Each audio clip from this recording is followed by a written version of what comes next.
Wazazi, naomba hapa munisikilize. Kama una mtoto unamsomesha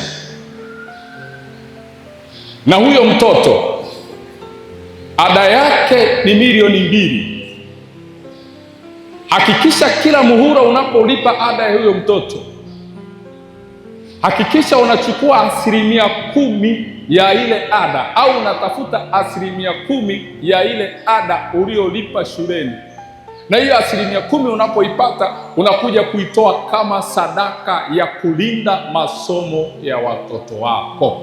Msifu Yesu Kristo. Hili hautalisikia popote, lakini lichukue, alafu uje uone matokeo. 10% ile maana yake ni nini? Ulinde kile ambacho mtoto wako ameenda kukitafuta shuleni.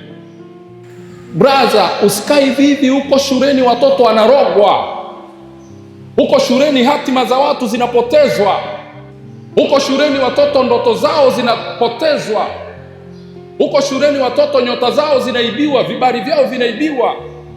Ni watoto wangapi ambao ni wazima, wakiwa masomo ni ya kawaida wanakuwa ni wazima, lakini ikifika wakati wa mitihani wanaanza kuugua. Tuna watoto wengi sana ambao ni wazima wakati wa masomo ya kawaida, lakini inapokaribia mitihani hao watoto wanaumwa. Maana yake nini? Destiny, hatima ya huyo mtoto inatafutwa.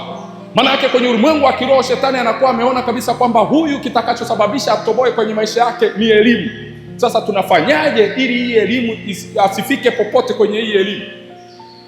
Ndio wanamletea mapicha.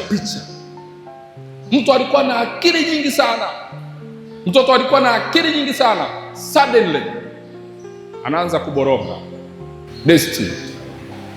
Kwa hakikisha unapolipa ada kama ni milioni 10, hakikisha unachukua 10%.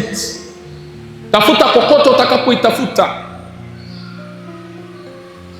alafu unakuja namwambia Mungu, hiki kiwe kiwakilishi, sadaka hii zungumze kwenye maisha na masomo ya huyu mtoto. Usimlaumu tu kwamba mna ajira. Ajira zipo, kwa sababu kila siku kuna watu wanastaafu na kuna watu wanaajiriwa. Mbona wengine wanapata? Kwa nini iwe ngumu kwao? Hayo mambo ni kujipanga. Usipojipanga utapangwa. Kama unampenda mtoto wako kimwili, mpende na kiroho. Mpende na kiroho. Usipompenda kiroho, umekula kwako.